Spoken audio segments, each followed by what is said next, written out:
dolls, welcome back to the Dollhouse. If you are new here, thank you so much for stopping by. I am Jay Chantel and I create content about my BBL journey as well as beauty and I said that weird, as well as beauty and lifestyle vlog. All right, let's go ahead and get into it. But before we do, I just want to say thank you so much for everyone who has been so supporting my channel so far. We are continuing to grow. I am hoping and praying to get to 1K before the end of the year. So if you haven't already, please make sure you subscribe. And if you have recently joined, once again, welcome to the Doll. So today's video is kind of sort of highly requested. I get a lot of DMs about dolls who are getting ready to have surgery and they're super nervous about having surgery. A lot of anxiety starts to come in, a lot of negative thoughts as well. So I just want to go ahead and cover that topic on my channel so that you guys have it here as a resource. Now, this video is by no means meant to convince you or sway you to have plastic surgery. This is something that you have to do at your own risk. I do not support any type of BBL trends that are going on right now. People just doing stuff just to do it. This is a very serious decision, and you once again do it at your own risk. Let's go ahead and get right into it. Okay, so I'm a straight shooter, so I want to go ahead and rip the band-aid off by answering one of the most common questions that I have asked myself, that a lot of you have asked yourself as well, and this is probably the one question that is keeping you from having surgery. And that question is, what if I die? Okay. First and foremost, I shouldn't have to say this, but I'm going to go ahead and say it anyways. I am in no control over if you die or if you don't die. However, I do want to give you a few tips that can help you make yourself more comfortable with your decision to have plastic surgery. But before I do that, I just want to talk about my own personal experience. First things first, I'm a woman of faith. So a lot of the decisions that I make are based on, you know, my relationship with God, and if I feel peace around making that big of a decision. And so I was very nervous about having a BBL initially. It wasn't something that I felt comfortable with. I wasn't comfortable going under anesthesia. That was most likely the control freak in me, just not feeling comfortable, not being in control. So I considered smart lipo before I considered a BBL. After getting a quote for smart lipo here in Los Angeles, it was around $8,000. I told that man where he could go and how he could get there, and I did not look back. I can't, I won't, I'm not, it's too much. I was like, no, if I'm about to pay $8,000 for smart lipo, I might as well go ahead and get what I really want, which is to get my hip dips filled via a BBL. So there was a lot of fear around Brazilian butt lifts, especially within the last few years, where a lot of dolls have been dying from BBLs. So I decided that if I was going to make the decision to have a BBL, I wanted to make sure that I was making a decision with the surgeon that could decrease my odds of a very terrible outcome, such as death. The way that I was able to ground myself during this process, especially before, is with my faith. I prayed a lot about whether or not I wanted to get this surgery. I also talked to my husband, and he prayed as well. So I felt very comfortable going into it, just knowing that worst case scenario, I was gonna meet my creator, and I made peace with that. I know for some people it's a very scary thought, and honestly there's nothing that I can say that can guarantee that something won't happen. But what I do know is that there are things that we can do to kind of prevent certain things from happening. It's we cannot allow fear to dictate what we do. And I know a lot of you who are watching this, you have possibly thought of the idea of death, and it is a valid thought to have. And I know some of you, especially if your parents, have thoughts about, okay, I can accept the fact that I'll meet the creator, or I can accept the fact that I'm taking this risky decision, but what about my children?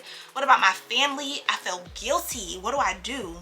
That's something that I had to deal with as well, because I'm there's no way I'm about to go get the surgery, die on this table, and my husband get remarried.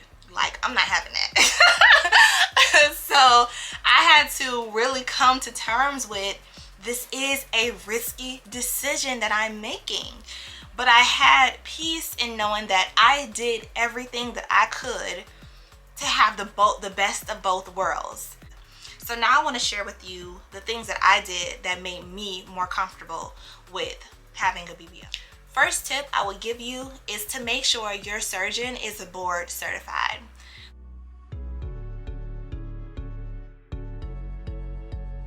There are a lot of places that are cutting prices in half because the person who's performing the surgery is not board certified. There are a lot of places like this in Los Angeles, and there are also places like this in you know where, Miami.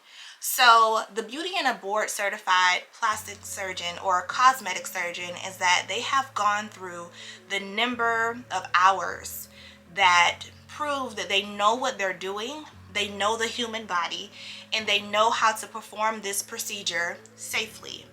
Now, if someone doesn't have the depth of knowledge as a board certified surgeon, then you're taking a huge gamble. I know sometimes we get caught up in the results of what their patients look like, but it's still a huge risk. So I would definitely employ you to make sure that you are going to somebody who is a board certified surgeon.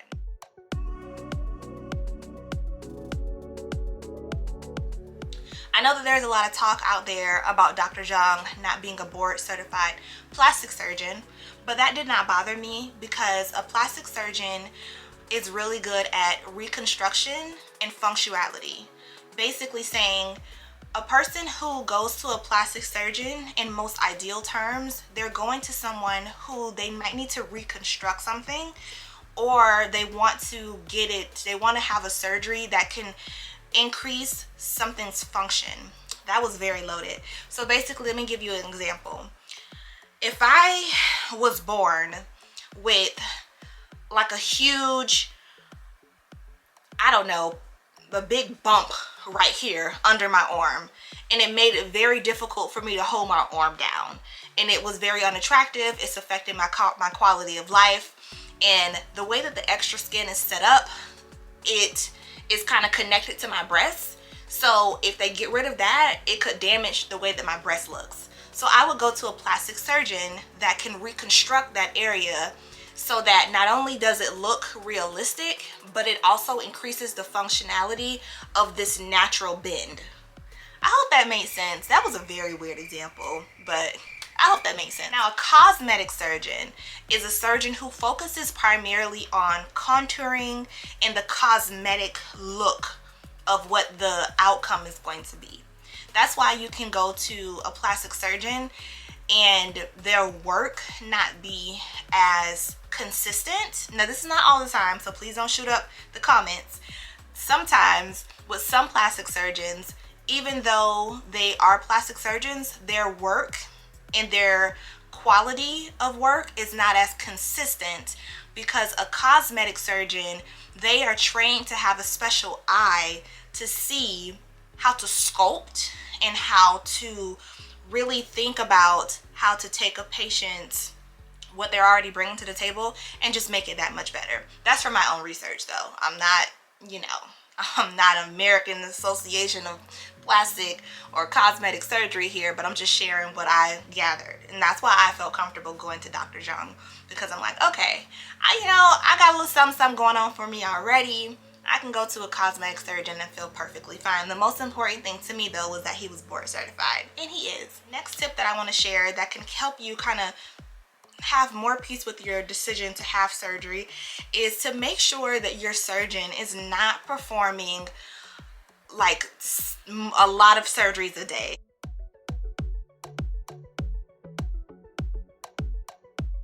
I wanted to be careful with the number because personally, I love the fact that Dr. Jung only does 2 to 3 surgeries a day. A lot of places, a lot of facilities that are charging half the price as Dr. Jung, they are also doing 6 to 8 surgeries a day, and some of them even 10 to 12 surgeries a day. That can cause surgeon fatigue. And what happens when a surgeon has so many surgeries a day, it increases the chances of making mistakes, of half doing something. And 9 times out of 10, this is a perfect segue, they're oftentimes not only doing the surgeries themselves.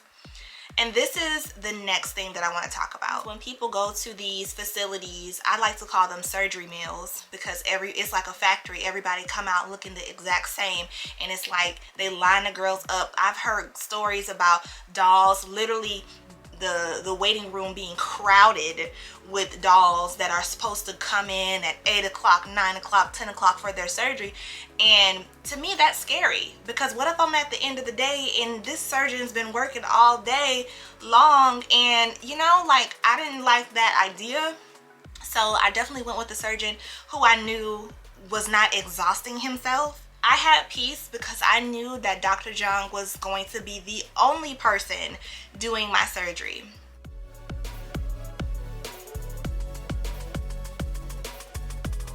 Sometimes when their surgeon is not the one performing the actual surgery, they may have surgical assistants doing it, and this can definitely ruin your results. More importantly, it also increases your odds of something terrible happening. Oftentimes, when these surgical assistants are helping out surgeons, they are not board certified, and they are trying to acquire hours to get board certified. Because if one surgeon is sculpting one side of the liposuction and another surgeon is sculpting the other side, or one surgeon is doing this arm lift and another surgeon is doing this arm lift, you can come out with two totally different results, and then, you know, then it's a problem. So make sure that you are, even outside of the results, you want to make sure that it is the actual board certified surgeon who is performing your surgery, because he or she are the ones that have gone to school, they have studied, they have proven themselves to be worthy of board certification. So that is who you want to go with. The last thing that I think you can do to prevent things from happening is just to make sure that you're healthy.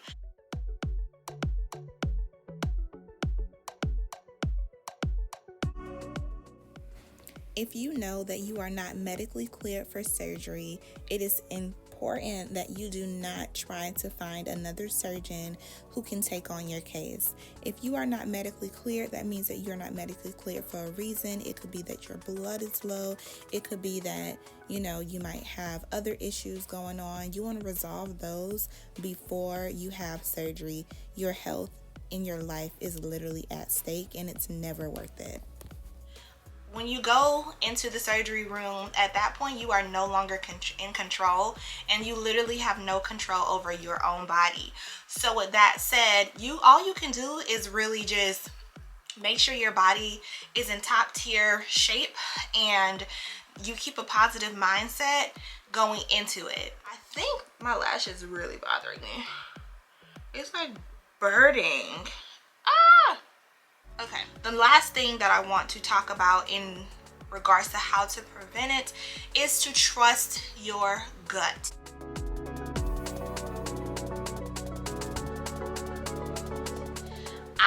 Like I said, am a woman of faith.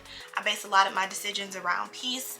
When it came to having surgery, I wanted to make sure that I had peace, knowing that I had did everything that I could do to prevent something from happening.